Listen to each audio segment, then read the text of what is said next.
Good afternoon and welcome to this afternoon's meeting of the Women and Equalities Select Committee and the piece of work we're doing on assistance dogs. Can I thank our witnesses for coming along today? We have Isabelle Atkins, the Communications Officer for Dogs for Good and Rumba. Vicky Worthington, the Executive Director of Assistance Dogs UK, and Eleanor Briggs, Head of Policy, Public Affairs and Campaigns at Guide Dogs.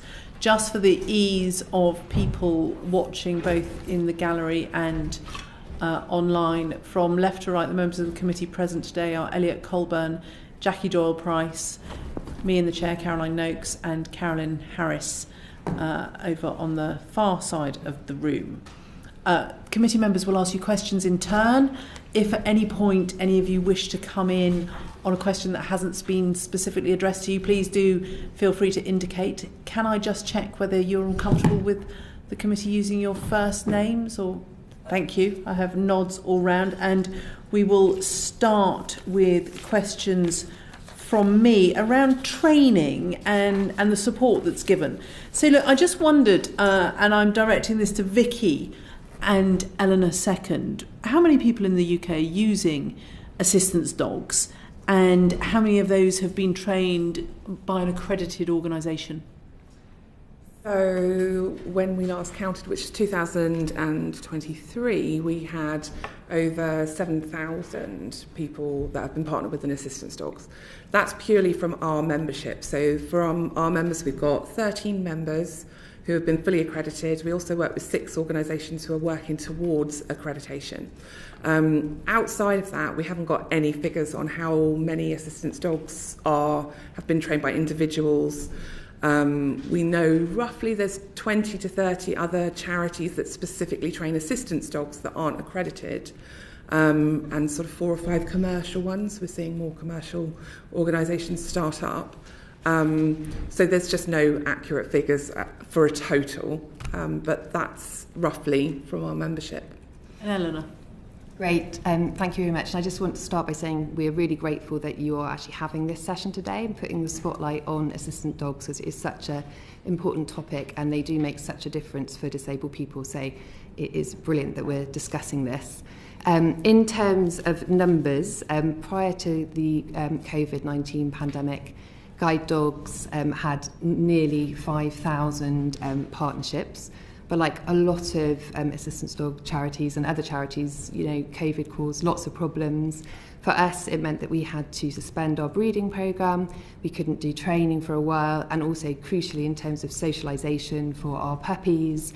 You can imagine if you're training guide dogs to be around people and places, how difficult that was during a lockdown. So that did have an impact on our numbers, and at the moment we're around 3,300 partnerships. But we are going up, so our figures have gone up 20% in 2023 from 2022, and we're absolutely focusing on getting our numbers back up to pre-pandemic figures. Vicky, you referenced increasing numbers of organisations training dogs, a number seeking accreditation, but presumably a large number not seeking accreditation at all. Does that cause any challenges or difficulties? Yes. Would you like to expand? Yes. Yes. So I mean, this was a really quick check. Around 25 to 30 charities that we know of that haven't approached an accrediting body that we know of. There are probably 4 or 5 charities that are currently not accredited that are hoping to become accredited. One of the issues is that if they're a very new charity or they haven't trained a certain amount of dogs, they're not eligible to apply for accreditation. So some of the accrediting bodies have eligibility. So you must have trained, for example, 5 dogs, and you must have been operating for a certain period of time before you can apply for that accreditation. So that would count some organisations out, and there's no compulsory accreditation anyway, so there's no real draw for the organisations that aren't already working towards accreditation to go for it. There's no need for them in law to do that. And we are seeing more commercial organisations offering assistance dog training, which is bringing its own issues. But again, they're not accredited. We don't know to what standards they train or work to welfare. So it's a bit of an unknown, really. Is there a I'll come to you in a minute, Eleanor. Is there a one-size-fits-all? So if I wish to train an assistance dog, is it a different programme if that's for a dog who's going to support somebody with neurodiversity, a different training programme for a guide dog, one for a hearing dog? I can certainly talk in terms of our members. Yeah. So we've got 13 members, and most, if not all, specialise in one or more. So our, obviously, guide dogs are very specialist, hearing dogs are very specialist. Some of our members are less specialist, so support dogs, for example, will train people. We'll train dogs for people with autism. Autistic people. They will train assistance dogs that will alert to seizures. And they also work in partnership with disabled people to train their own mobility assistance dogs. Some of our members only work in partnership with disabled people to train their own pet dog, and that can be for a variety of things. We also have another member who specifically works with people to train their pet dog as a psychiatric assistance dog. So there's a huge range of different assistance dogs, and some charities will specialise, others will be more general, but that's very much only speaking from our membership's kind of point of view. Thank you, Eleanor. I was just going to say we might come on to this later, but just in terms of the definition, that's why we think it would be helpful if we did have a more standardised definition of what is an assistance dog, just so we've got that real clarity about what standard dogs have been trained to. And that's really because it's all about public acceptability and what is reasonable. And we just want people to have absolute confidence that when an assistance dog is coming in, that they're going to be well trained, that they're going to sit by their owner, they're not going to run around. And then I think in terms of some of the issues that guide dog owners and other assistance dogs owners face around access refusals, which obviously has a huge impact on them, we'd have real confidence around that. So there's no specific standard, there's no formal requirement in legislation as to what length of training, type of training. Would it help? Okay, so I'm going to go to Isabelle, because Isabelle's nodding most encouragingly at that. Yeah, so I think from a user's point of view, I'm met with, luckily I'm in a privileged position where my dog comes from an organisation that is reasonably well known. It's all relative, of course, people know guide dogs particularly, but actually, other assistance dog organisations, they don't necessarily know what they entail. But Rumba wears a jacket that identifies her as an assistance dog, and it's very clear. But I think there's a degree of scepticism that particularly business and service providers have when a dog walks in with their human, that dog needs to be trained to a certain standard. They don't necessarily believe that, or are able to believe that has happened if that dog hasn't come from an organisation, because there is no standard that these dogs need to meet to, in law, be reasonably adjusted for to enter businesses and even places like hospitals and more clinical settings where actually that you need that imperative behaviour. Yeah. Oh, you all want to speak, Vicky? Well, I would just add that in law, dogs don't even have to wear jackets. No, I was going to ask specifically around the jackets. So Isabelle's dog is in a jacket today. I assume I can't see Rumba from here. Can any organisation order a jacket online for their dog? The individual design? can. Yeah. Okay. So it doesn't. There's no sort of like kite marked. This is a formal assistance dog jacket. No, so the colours of the jackets don't mean anything either. They're branded, really. Yeah. So that the green jacket is Dogs for Good, have a green logo, and other members have different colours. But an individual can go on any well-known website and order an assistance dog harness or jacket and put it on their dog. And sometimes those dogs have been very well trained by individuals. That happens, but other times they are just plonking a harness on a poorly trained or untrained dog. So that can happen too. And I think from a welfare perspective that, the process these dogs go through from the AD UK organisations, they're rigorously socialised, they're rigorously trained. So you know that dog's going to an environment that is going to be happy in. And because you have the support of the organisations, if you want to introduce it to environments perhaps it's less happy in, so for example trains, that's something you build up slowly and gradually. And these dogs are trained and chosen because they thrive in busy environments. But actually, it could be considered cruel for a pet dog that hasn't been exposed to environments to be then thrown into a shopping centre when it's 3 years old with a harness on it. And actually, these potentially very, very stressful environments for a dog, and there's not someone looking out for the dog's welfare in that sense. Thank you. And I just wanted to stress one thing, which is obviously that the guide dogs from Guide Dogs are really well trained. We are accredited by the International Guide Dog Federation. There's a really lengthy process for that training, as you can imagine when you see the amazing things they do. So yeah, there is a very clear and robust training process there. I witnessed it on Saturday night with a guide dog in training at a concert I was at. It sang along. Interesting. Carolyn. Thank you, Chair.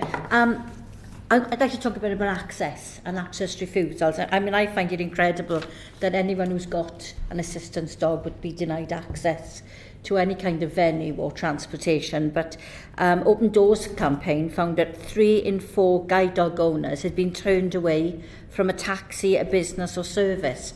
What are the main contributing factors? Why are actually people, or what excuses are people given to not allow people access? Eleanor, maybe you could answer that one.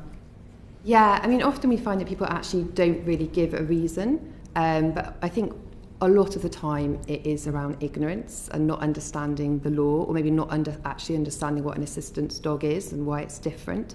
So in 2022, Guide Dogs did some research, and we found that 47% of retailers and I think it was 19% of people working in hospitality didn't actually understand that it was illegal to have an access refusal for an assistance dog.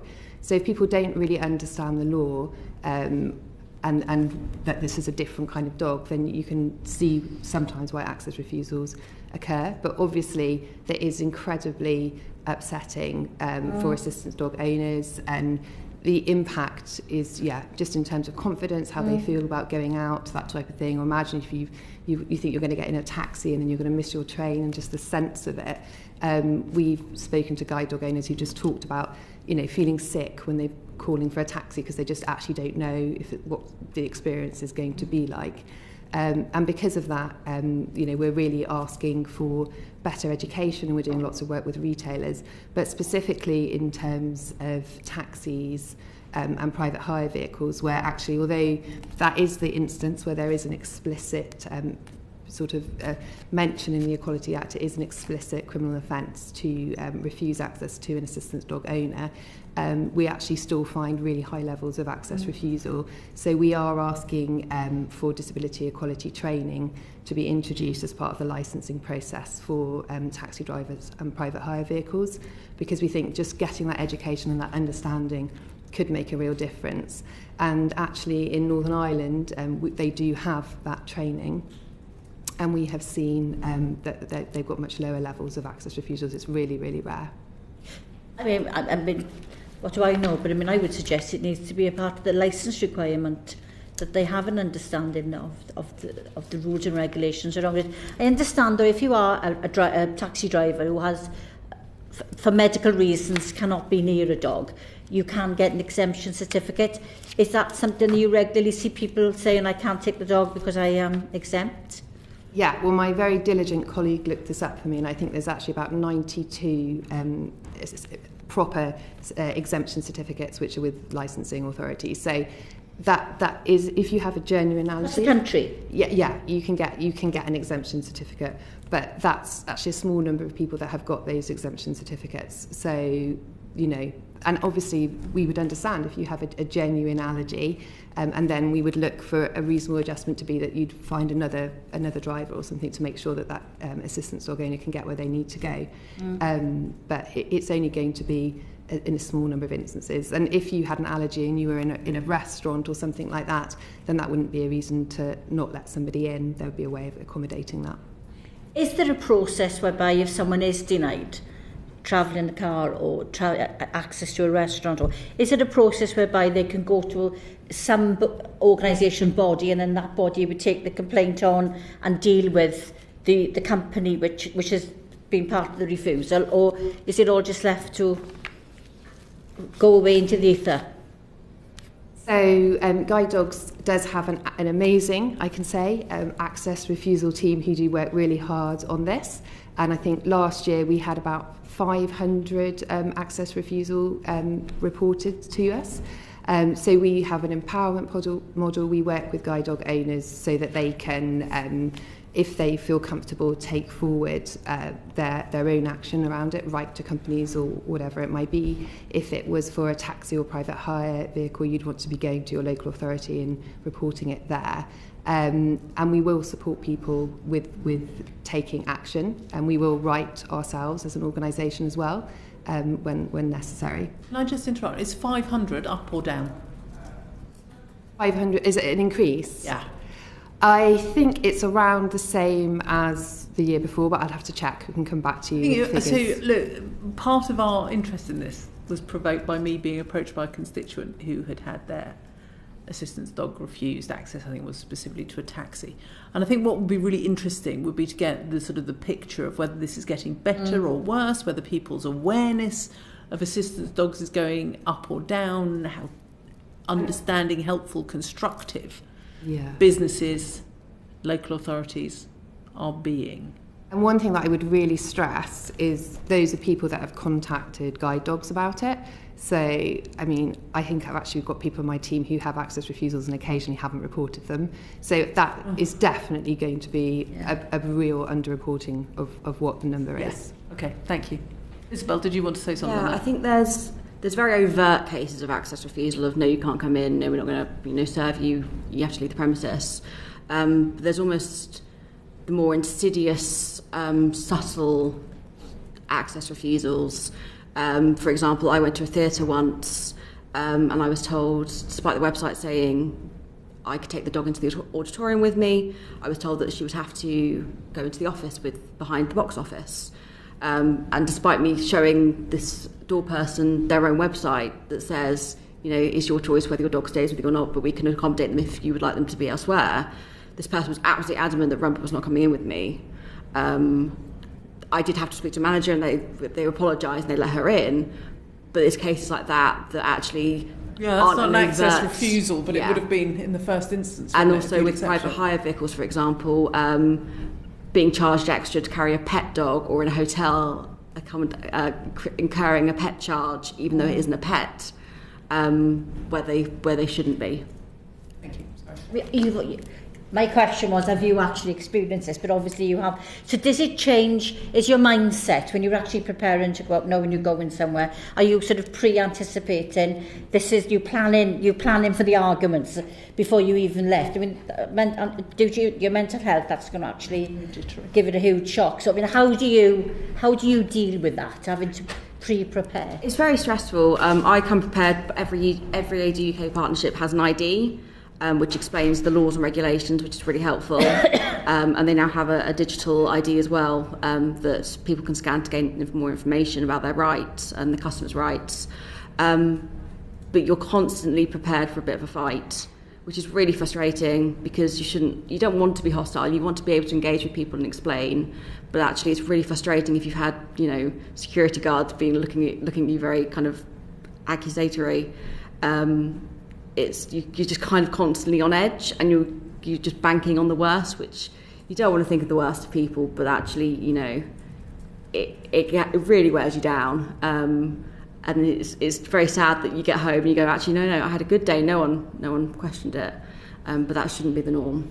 The norm is you actually get home and think, well, today went well, so I wasn't constantly at war with someone. But some most days, you would say, you encounter some kind of... I'm very lucky. I live locally to Dogs for Good, so a lot of the businesses that I frequent know of our dogs, although I have been asked if I'm training a dog a few times, which is a bit interesting. I was also once asked whether my dog was a guide dog after I got out the driver's seat of my car, which was very odd. But a lot of the businesses I go to on an everyday basis do know about assistance dogs, but actually when I go further afield, it's much more risky. I think on that point, Vicky, Isabelle talks about getting out from behind the car with the dog. Are there different disabilities that dogs are used for which experience more negative reaction from the public? Okay. We are abstaining. I'm abstaining. Jackie, right, okay, so we can proceed. Okay. If we remain quorate, we don't have to suspend the meeting. Yes, there are lots of different types of assistance dogs. And I think that some of the newer ones that aren't so well recognised might well experience more access refusals. And I think there's a traditional view of a Labrador potentially guiding a visually impaired person or next to a person with a wheelchair. And then you might have a medical detection dog who actually alerts to seizures. That's, what were we looking at last night? A dash hound. Because it makes no odds. It's working with its nose, not its size. And so we often get people emailing or calling us from both sides. We'll get a partnership calling us saying, I'm just having real issues, because people are like, that is not an assistance dog. That doesn't look like my idea of an assistance dog. So they tend to find a lot more troubles if they haven't got that traditional, what we all think of an assistance dog. And we also have a lot of service providers calling us saying, am I having the wool pulled over my eyes here? This can't possibly be an assistance dog. So I told them they couldn't come in. So I think, yes, and I think it's largely invisible disabilities and untraditional looking assistance dogs. Like therapy dogs. I know people who've actually got dogs because of their mental health. So they will probably encounter, I imagine, more difficulties in... People with psychiatric assistance dogs. So the language, we would use therapy dogs for a dog that goes into a hospital with an owner. So, yeah, absolutely, a psychiatric assistance dog will, because actually to look at the person, they haven't got a disability, and so they often find themselves fighting, being questioned about their disability, which is unacceptable, having to kind of explain what the dog does for them, which again it's absolutely their business. It's a mental health issue that's going to really help you, right? Having to explain. Yeah, autism assistance dogs as well. The last thing an autistic person wants when they go out is a load of conflict about what the dog does for them. So, yeah, there's definitely different. All access refusals are unacceptable, but there's definitely different, layers. And I just wanted to add 2 quick things. The first thing is I think that as businesses' policy around dogs has got more liberal, I think probably post-COVID. In some ways, maybe that's made things easier, but in other ways, it's made it more complex and more difficult. So I've spoken and heard of people where they've gone to a restaurant with a group of about 10, 15 people for a big celebration, and then they've been told that they and their dog can sit in the bar, which is where dogs can sit, and that everybody else is going into the main restaurant. But obviously that's completely inappropriate and a misunderstanding of what the law is. And the other thing... Can I just ask, can it cut both ways? So we've all become much more relaxed about taking our dogs everywhere with us post-COVID, but conversely for assistance dogs, people sort of blithely assume that they'll be able to take their ordinary dog anywhere, and for people with assistance dogs it's become we are entitled to take our assistance dog in. That's just your pooch that you want to bring out on a Saturday night.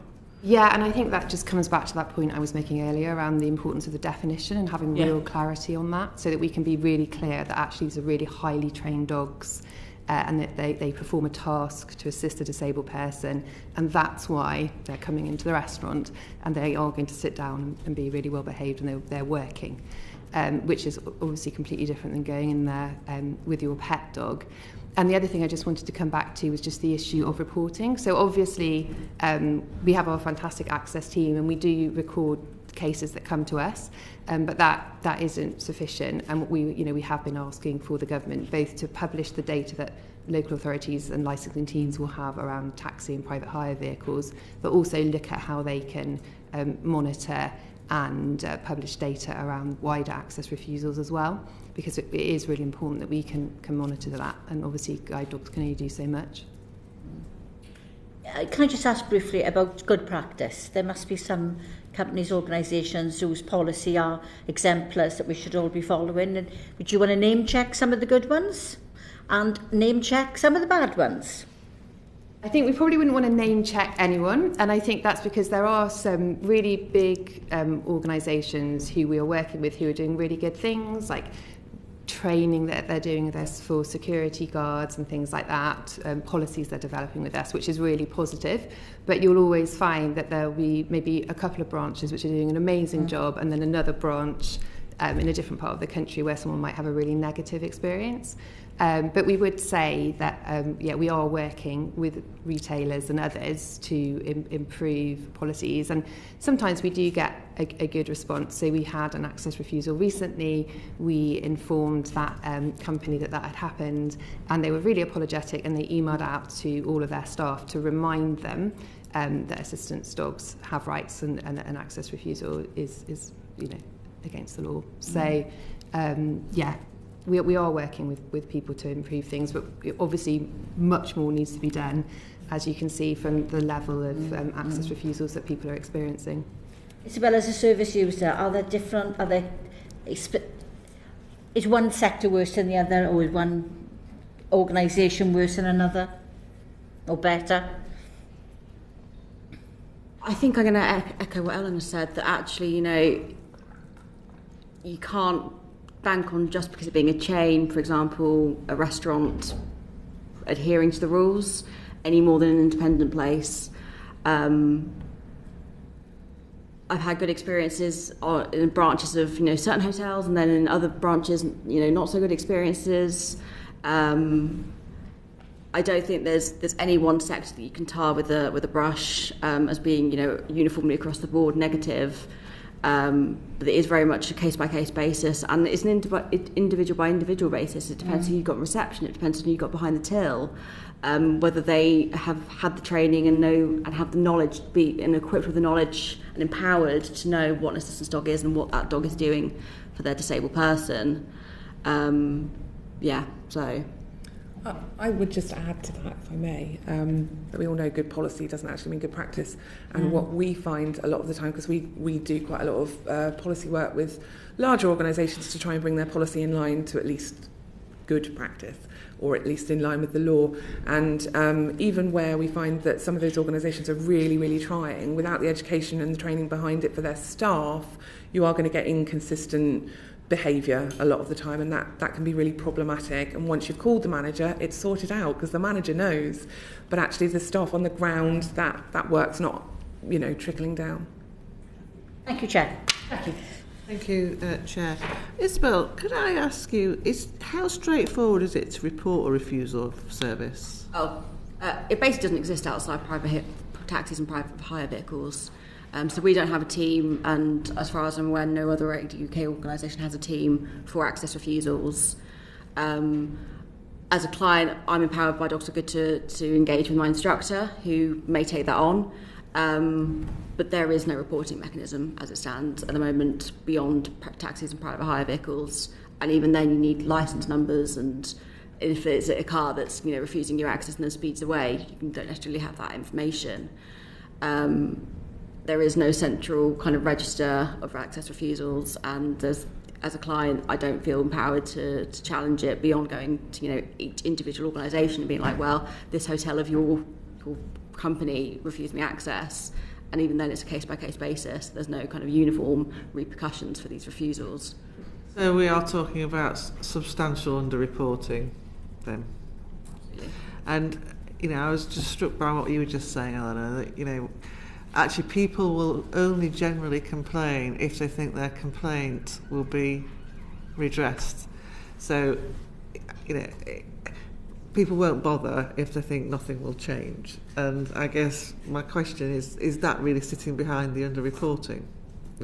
Would you say that's... Yeah. I mean, if you, as I said earlier, if you're on your third access refusal of the day, you're exhausted. You're not gonna challenge it. You just accept it and go to a different shop or go home.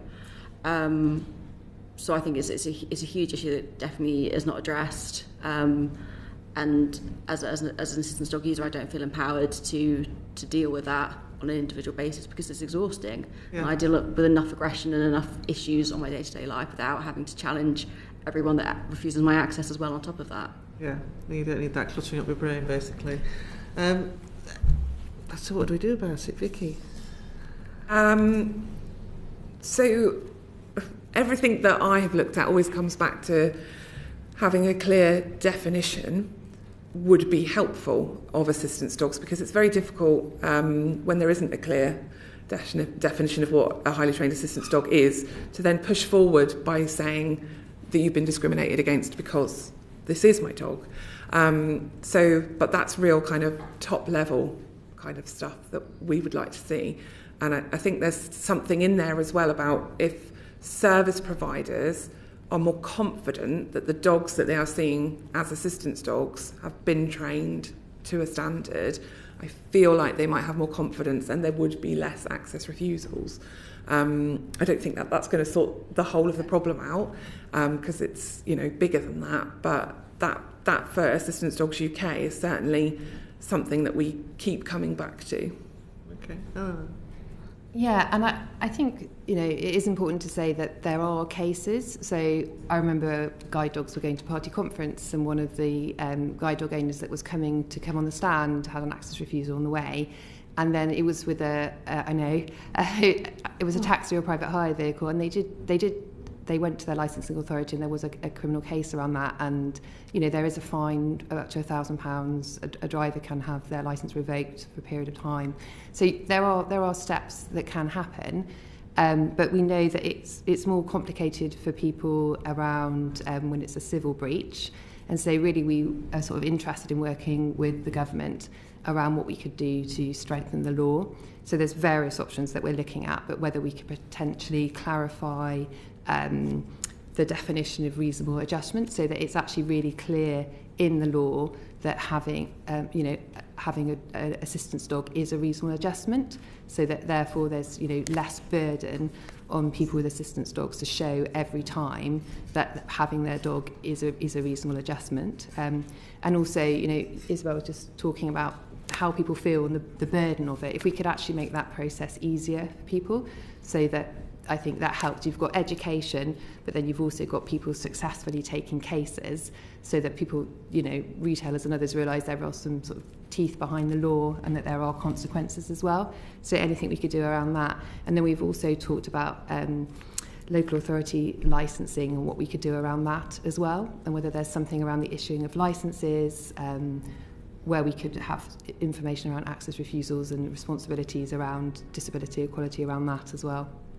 Can you tell me about the app and how that's being used to report things?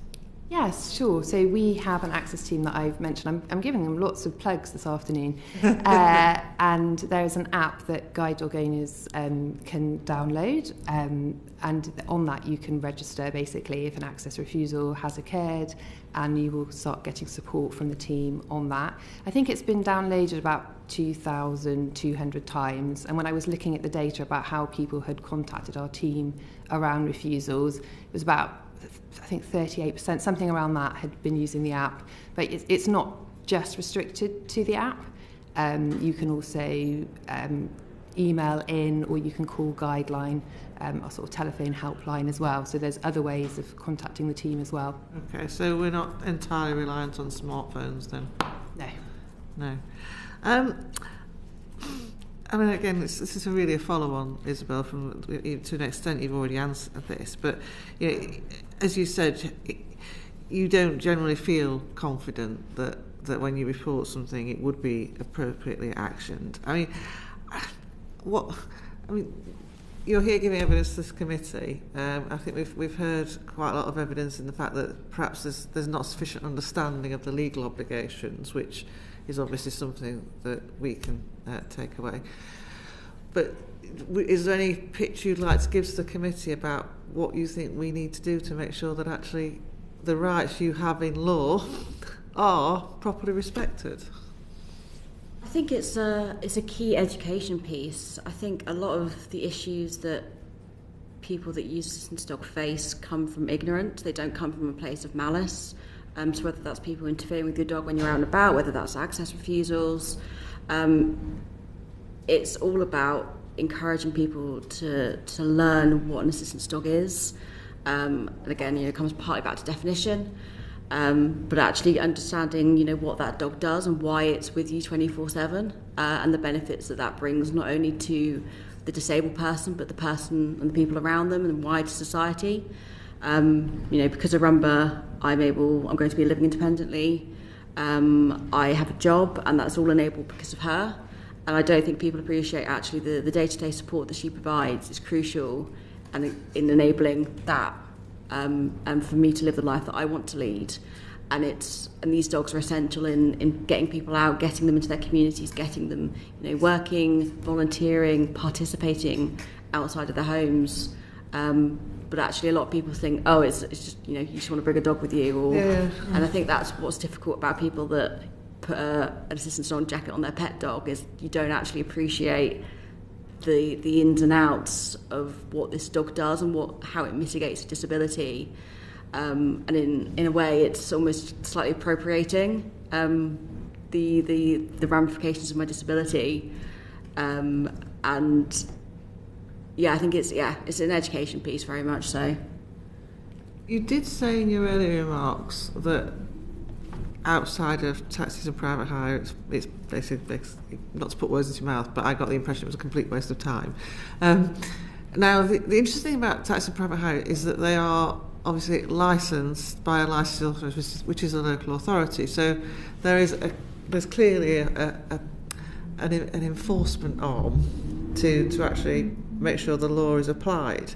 In terms of other services that you seek to access where you perhaps don't have them, you mentioned the theatre.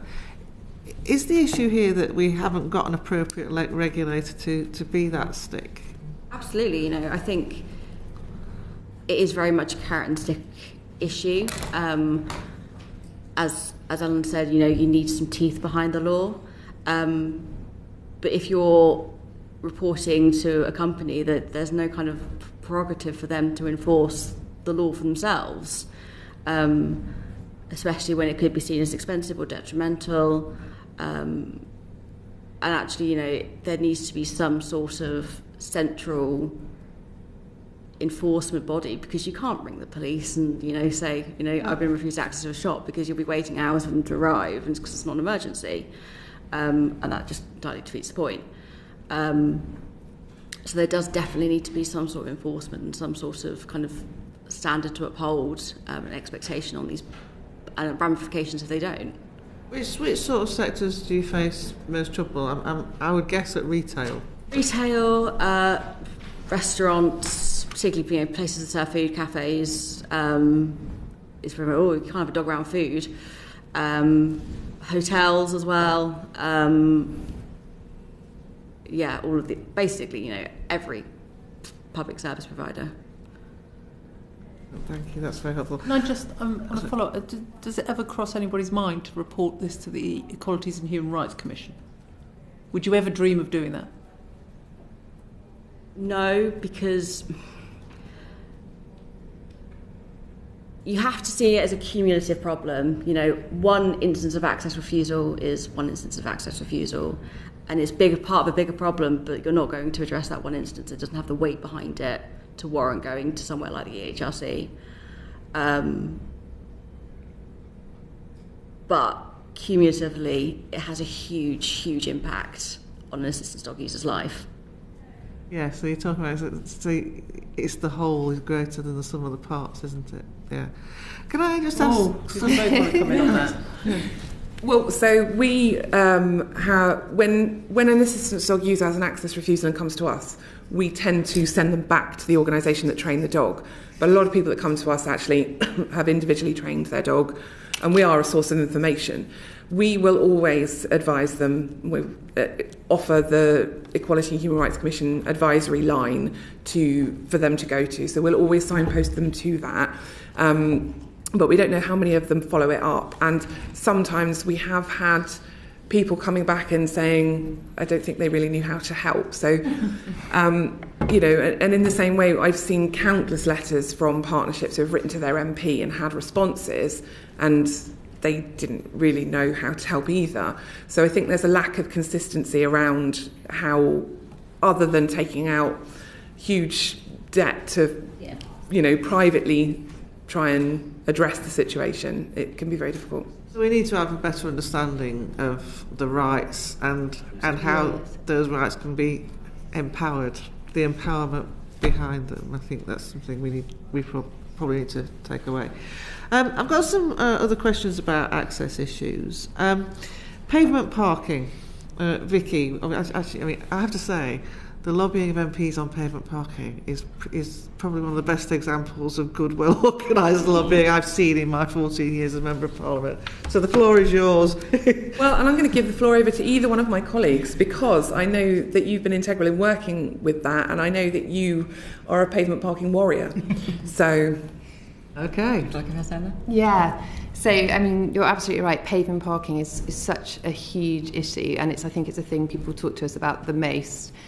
We did some research, and 81% of people with a vision impairment said that having obstacles not on the pavement would make their lives so much easier. I think 4 out of 5 people with a vision impairment had experienced problems around pavement parking every week. And more than 95% of people had an experience where they've had to go onto the road because of parked cars. And although guide dogs are amazing, and assistance dogs, they will, they can take someone and recognise there's a parked car there, but then somebody has to make that judgment call. They have to step into the road, and there could be traffic coming through there. So we really are passionate about getting change in this area. And it's been, we have been waiting a while now. I think it's around 4 years since there was a consultation on this, looking at what the options were, and we're just really keen to see it taken forward. Because at the moment in London and in Scotland, pavement parking is prohibited apart from in certain circumstances, but in the rest of the country it isn't, and we know that it's really impacting on people's lives. 4 years, not good enough, but not unfamiliar, frankly. Isabelle, yes. Yeah, I'm a bit of a one-woman crusade in my village about pavement parking. As a vulnerable road user, pedestrian, not really a pedestrian, anyway, it's scary because you are, putting yourself out into the road. And I'm very lucky that I can, see oncoming traffic, but that doesn't necessarily mean that, they can see me. And it runs the risk of putting Rumba in danger as well, because she has to come with me, and it's generally totally unnecessary. It's again comes down a lot of the time to ignorance and people prioritising convenience over access, which unfortunately is an all too familiar story. I think that there is an issue as well. The modern housing estates have narrow roads. And I mean, certainly where I live, pavement parking seems to be the norm rather than parking in the road. So, yeah, I can see that's an escalating nuisance. What about things like collection points for rental bikes? Have they caused you a nuisance? I love that roll of the eyes. Please, go on, share, unburden. Navigating my way through London is a nightmare, just because e-scooters and bikes just get recklessly abandoned without any kind of second thoughts on over drop curbs, on pavement corners, in really dangerous positions where there's no camera to the road. And I don't think people realise just how difficult it is navigating with a disability, whether that's a mobility issue, or whether that's visual impairment. And actually working your way around those obstacles is painful, it's dangerous, it's exhausting. And it's very demoralising because you aren't even an afterthought in people's activities, when actually a few seconds just to put it on the side, tuck it to the side of the path, wouldn't hurt anyone. But there needs to be some sort of bank enforcement. It does beg the question whether the public accepts equality duty, which is supposed to be applied by, in terms of every legislative decision and every policy, whether it's actually worth the paper it's written on. Because if you're pursuing a policy, but quite clearly we've made policy in the whole area of rental scooters and e-scooters without thinking about the impact on disabled people, because we're just thinking about the users and not the wider impacts. I mean, do you have any observations on that, Vicky? And about the issue of rental scooters as well? Yeah, I mean, so no, not particularly. I feel like you've covered it quite well, and this isn't really an area that we've worked with our members on. Okay. And I think that our members tend to work individually so our members are very autonomous charities, so they tend to do that work kind of on their own. So it's not something that we're sort of running with them at the moment. Eleanor. I know that we are looking at this with other organisations with Transport for London about what can be done and whether or not, what we would like to see is off-road docking areas and more sanctions for what happens when bikes are left there. And I just wanted to come back to something you said about pavement parking and sort of narrower streets.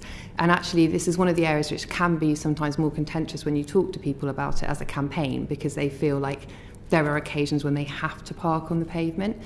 So I just want to be clear that we're not asking for a complete ban on pavement parking. We're asking for a law around sort of dangerous parking. And so local authorities would have the ability to decide areas where pavement parking is sometimes necessary. And we do recognise that there will be those occasions. But when you've got that, you can then, people can plan their routes. They know where they can go and where they can't go, and they can work around it. And also there's clarity for motorists then about what they can do.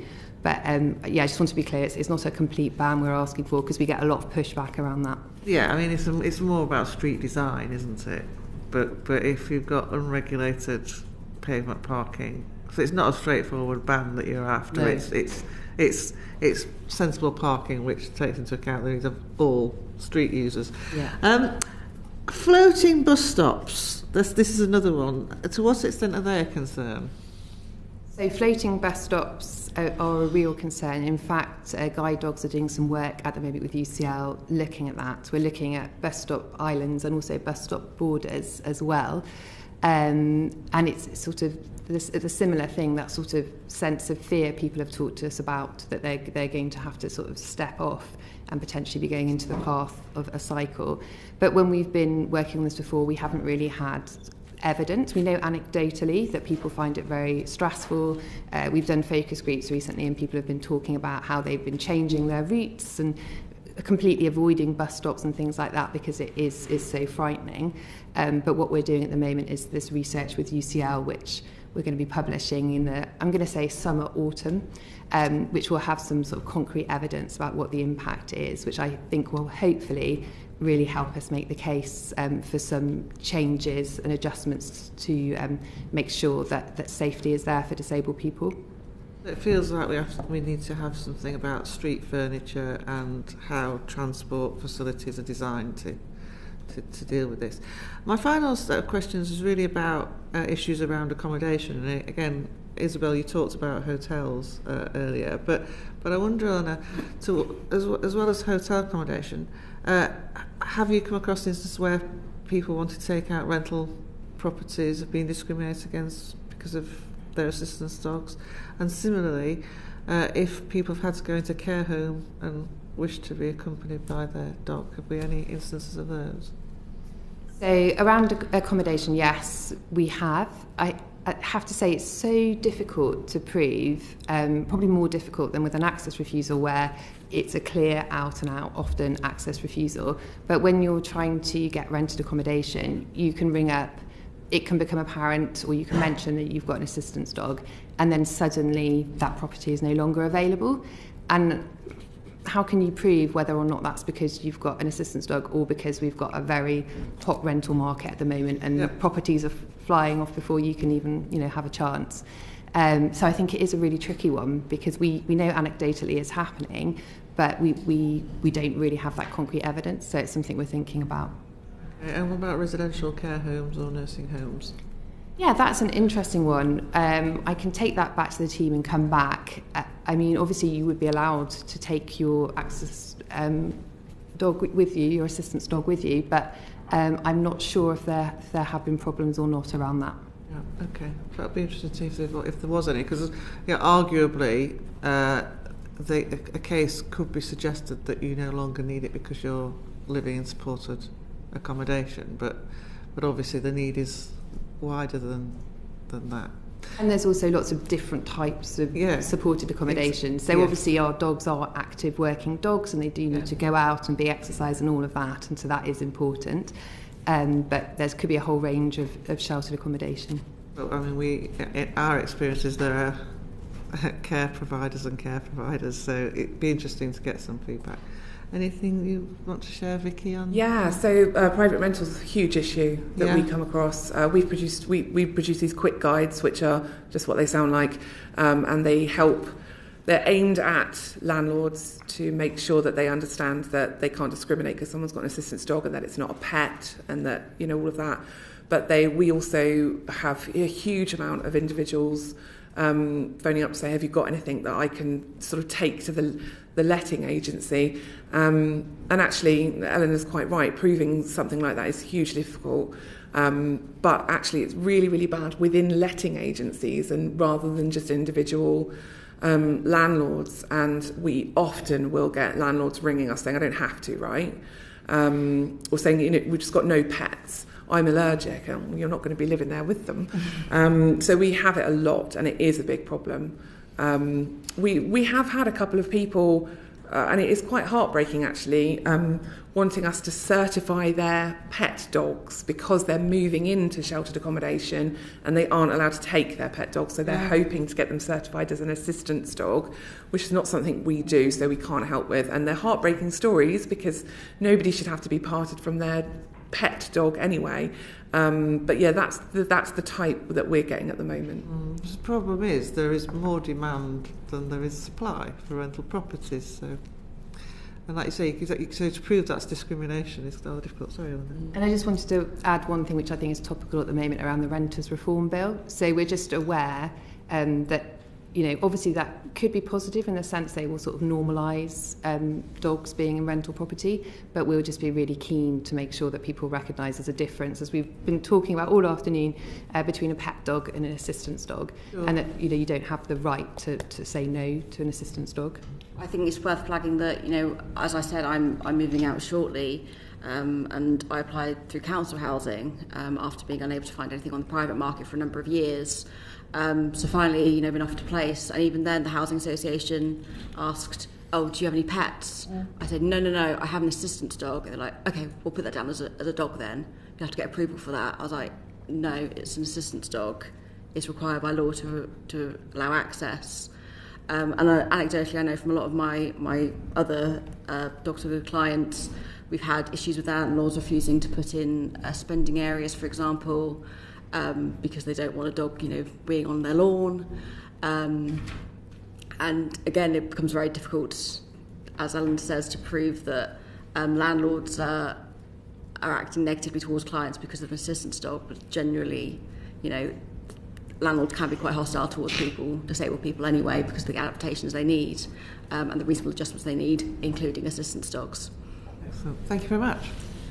Isabelle, can I just take you back to one of Jackie's comments about street furniture? Mm-hmm. How are assistance dogs impacted by kind of the sudden arrival of street furniture, and are there any requirements, and this might be a question for Vicky and Eleanor as well, are there any requirements for utilities providers, for example, I'm thinking broadband cabinets, to consult before they stick obstacles all over pavements? Our dogs are very good at adapting. Okay. So if a box magically appears, they will work around it. They won't just, you know, blindly walk into it. But there is a huge issue, you know, particularly I found in my local environment of councils not maintaining things like hedges, low-hanging branches, that sort of thing, that then become a hazard. That, you know, particularly for guide dogs, I know that guide dogs work at an eye-level height, and obviously if a hazard is up at a human eye-level height, they might not notice it, and a human walks straight into a branch. So there needs to be some sort of, you know, ensuring maintenance of public spaces to allow people to get around. And something particularly I found is poor quality of pavements, particularly if something like they've dug up for gasworks and then just kind of haphazardly concreted it over. That can be very difficult. I almost ejected myself out of my chair getting here this morning because a drop curb wasn't properly dropped. And it becomes very difficult. And then you're pushing a wheelchair and also handling a dog at the same time. You're constantly looking around, but, you know, all these confounding variables that you just don't have eyes in the back of your head. And it can be very dangerous. And if I eject myself, Rum's going with me, and then that potentially puts her in danger. So, you know, it's very much an issue of access for everyone with an assistance dog. Thank you. Elliot. Thank you, Chair. My final set of questions is around legislation and guidance, and I think all of you have mentioned throughout the course of your evidence so far that you would like to see an updated definition, a legal definition of assistance dogs, and said that the law doesn't sufficiently protect assistance dog owners from discrimination necessarily. I just wondered, before we move on to the next set of questions, if there was anything you hadn't mentioned in relation to the updated definition yet that you would like to touch upon. And maybe, Vicky, if I could start with you, if there was anything you wanted to add that you haven't mentioned so far today. Yeah, so for us as an organisation, I think we very much like to see two things. Firstly, that we would ultimately like to see some kind of third-party accreditation involved, and that to be in a definition. We're not precious about what that is, but we think that it's important that anybody that trains an assistance dog, whether it's through one of our members or individually or independently, can have access to some kind of third-party certification. And sorry, is there an existing regulatory body of some kind that you would see, as you say you're not precious about who, but is there someone that you think this existing organisation would make sense, i.e. DEFRA, or you think actually a brand new body should be set up? Yeah, I'm not sure about the answer to that. So at the moment what we've got is two main accrediting bodies that are internationally accrediting. We've got the International Guide Dog Federation and we've got the Assistance Dogs International, and they accredit organisations so that they can accredit the dogs they've trained. We're currently working with an organisation called the I'll never get this right, I'm so sorry. The Assistance Dog Assessment Association, which is a really brand new tiny charity, but they will accredit individual dogs. So there are new models setting up, but in terms of having some kind of central kind of register, we would welcome something like that, especially if there was third-party accreditors, different ones. Some kind of central register would be great. How that would work, I'm not sure, but we are exploring lots of options that we can present as wonderful solutions to that. Isabelle, then Eleanor. Yeah. So I think, coming back to the definition, I think there's an issue I found personally between differentiating between assistance dogs and emotional support dogs, and that there needs to be some sort of distinction made between the two to enable assistance dog users to fully access the world. Emotional support dogs aren't trained. They aren't task trained to mitigate disability in the way an assistance dog is. But actually, the way the Equality Act is written, you can read it as such that an emotional support dog with no training is given the same rights as an assistance dog in access. So the wording is very vague and very unhelpful when you're trying to fight your corner that your actual highly trained assistance dog that's not going to pose any issues. And then I've just noticed on Vicky's notes, it's put me off. Another point is around the DWP's definition of an assistance dog, which currently is only for hearing and guide dogs. So when I applied most recently for PIP, I was given no points regarding the assistance that Rumba supplies, for example, getting dressed and undressed, and even kind of the moving around components. And that, as I know, recent proposals to PIP reform will be moving potentially towards kind of voucher payments and that sort of thing. There needs to be appreciation taken for the cost of an assistance dog, because they are expensive. They have high insurance premiums because of the public liability on them. They're fed normally very specific diets, but actually this isn't taken into account when awarding PIP. And consequently, that is potentially going to deny people access to an assistance dog that may get them into work, may then get them out into the community. So it's a very, I don't quite understand where the definitions come from for the DWP, but there's definitely something that needs to be addressed and then related hopefully back to a broader definition of an assistance dog. And Eleanor. And I think that just really underlines that important point around consistency. What we really need is consistency. We need dogs to be able to be clearly identified and clearly verified, and then I think that will help with a lot of the problems we have. And although at the moment there are clear civil breaches and you can take cases around access refusals outside private hire vehicles and taxis, I think if you've got that clear definition, it will also really help us be more precise and tighten up the law in other places. Thank you all for that. And Isabelle, I want to pick up on the point there about the difference between an assistance dog and an emotional support dog. Does an emotional support dog have any medical reality in terms of there is a scientific basis there for emotional support dogs to exist and support a human being, or is this a massive problem here where we've got assistance dogs providing tasks and assistance, specific tasks and assistance, and an untrained dog, which essentially anyone could claim is providing them with emotional support and therefore gaining them access to certain services? That's the difficulty. So there is really kind of in law no distinction between an emotional support dog and a pet in terms of the emotional support it provides. Essentially, it's a pet in a vest, and I don't doubt, that pets provide a huge emotional support, for people with non-disabling cases of anxiety, depression, etc. But for them to count as an assistance dog, it needs to mitigate a disability, so it has to be a disabling condition. And I think because there's no standard that these assistance dogs need to meet at the moment, it becomes very ambiguous as to what you can and can't enforce. And if you're putting out untrained, unsocialised animals, it's just as difficult for me to go into an environment with an emotional support dog as it is with a pet dog that potentially is barking at Rumba, is distracting her, is trying to engage with her and sniff her backside, and all the things dogs do that assistance dogs don't. Which ultimately impacts on my independence and the independence of other assistance dog users. And Vicky, if I can come to you on that same point, in terms of having an updated definition and an updated legal framework, would it be helpful to crystallise that difference between emotional support and assistance dogs? So let's say, for the sake of argument, that in law we update the legislation and say, okay, we will recognise legally that emotional support dogs exist and that they provide a service. However, they should be given, although I don't want to say lesser rights, but slightly different treating in terms of how we tier the rights and access that they provide. Would that help, or am I barking up the wrong tree here?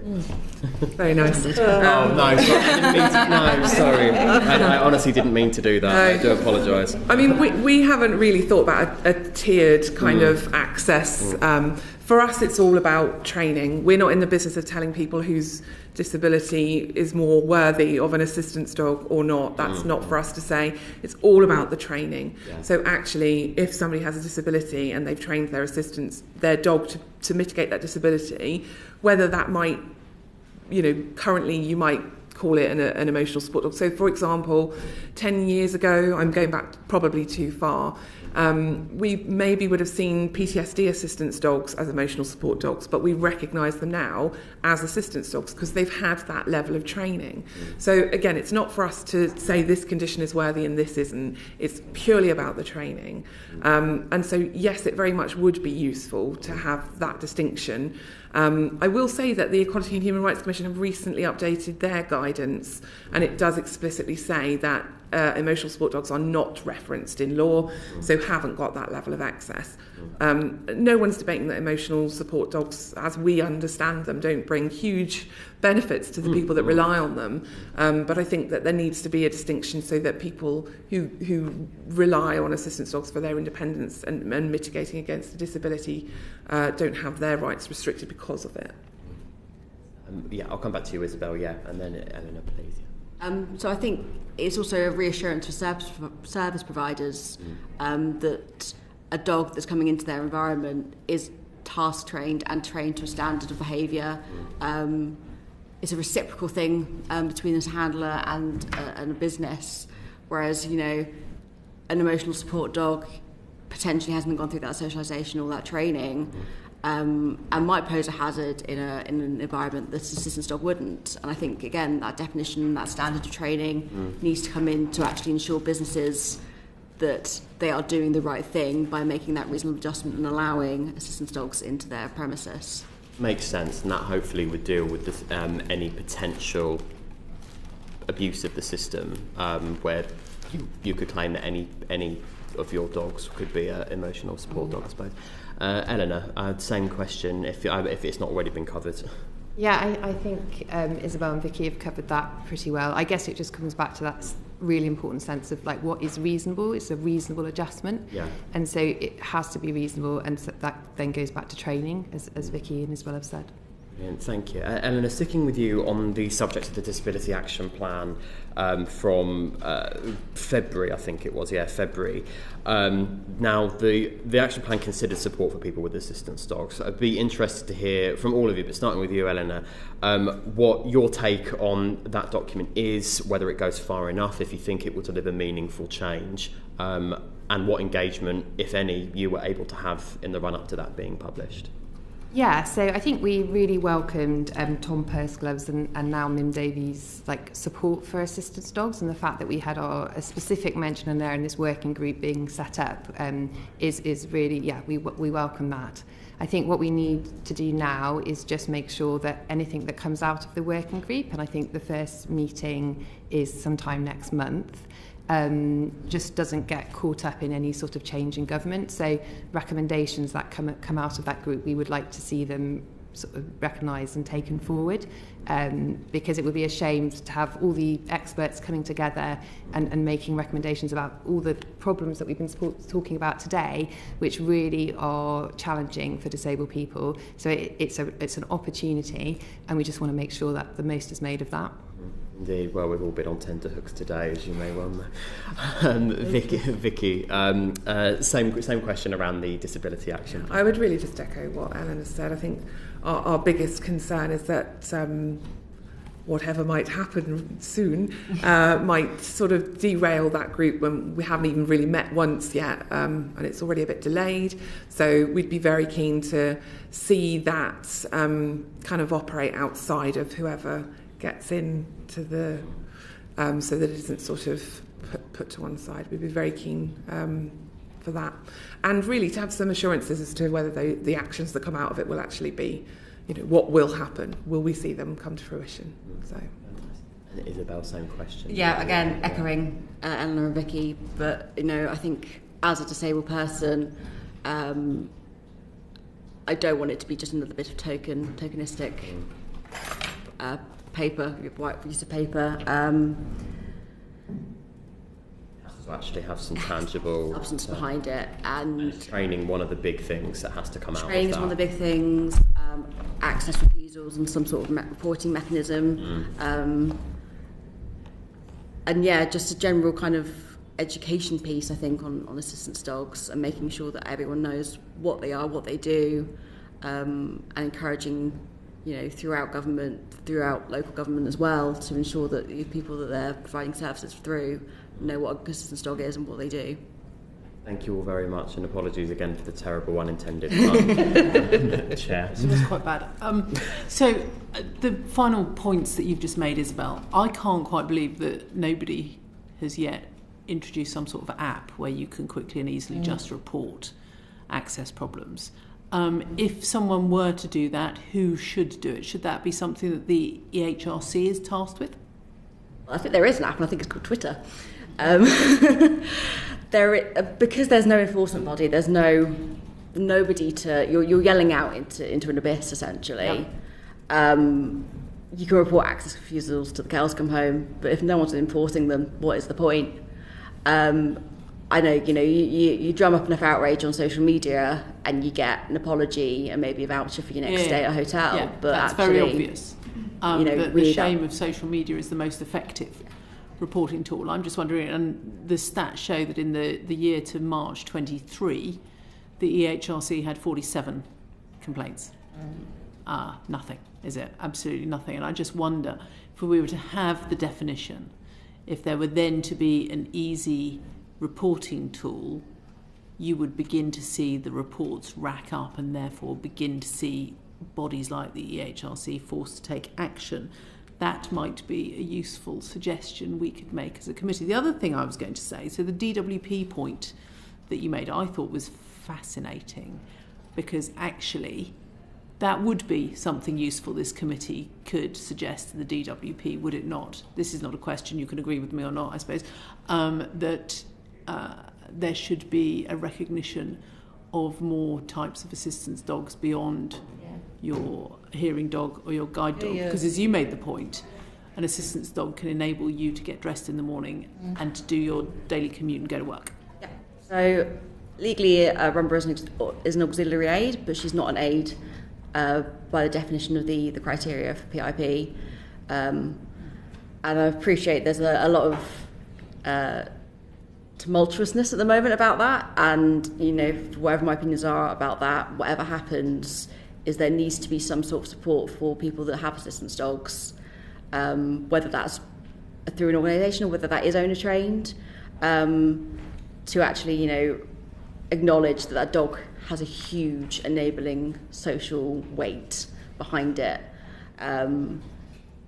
And I don't think a voucher system, for example, would be working, because I'm not sure a vet's going to take that when she... Can I just ask Vicky on that point, has the organisation and Eleanor fed into that consultation process? Do you intend to feed into that consultation process? Yeah, we do. So we'll actually be putting in a joint ADA UK for our 13 or 17 members. Some of our members might well reply individually as well. Is a joint response necessarily the best tactic? Well, so that's what our members want for us to do, but we always encourage them to put in separately as well. So some of our members are tiny. We're talking, one of our members is run by 2 people from their spare bedroom. Yeah. So actually, by putting in a joint response, we're kind of helping them out a bit, but we will encourage separate ones as well. But yes, we are engaging in that. And Eleanor? Yes, and in fact we had a meeting last week of the VI Charity Sector Partnership, and this was an item on the agenda, and there was a lot of discussion about it, so I think there will be a lot of contributions around it. Great, thank you. Can I thank all of our witnesses for your evidence this afternoon? If anything occurs to you that you haven't mentioned to us that you wish to follow up in writing, please do. I think our intention is not to publish a full-blown report, but certainly to make contact with those significant bodies who I might have just mentioned to see what action they can take. But thank you very much. Order. Thank you.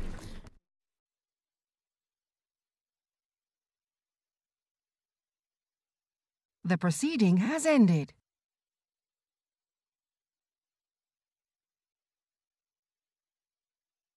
The proceeding has ended.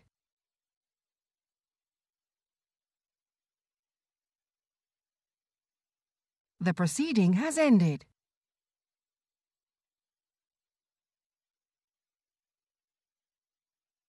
The proceeding has ended.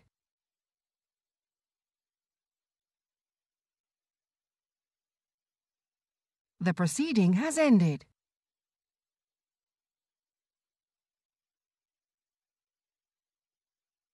The proceeding has ended.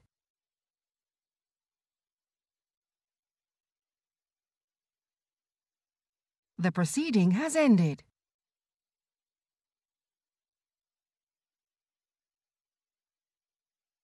The proceeding has ended.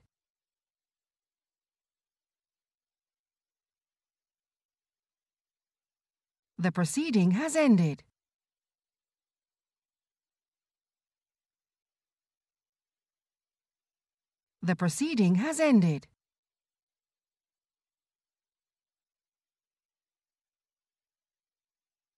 The proceeding has ended.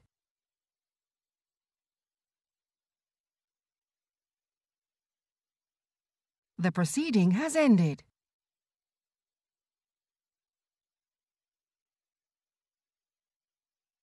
The proceeding has ended.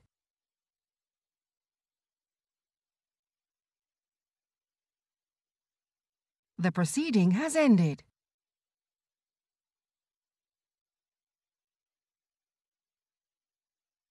The proceeding has ended.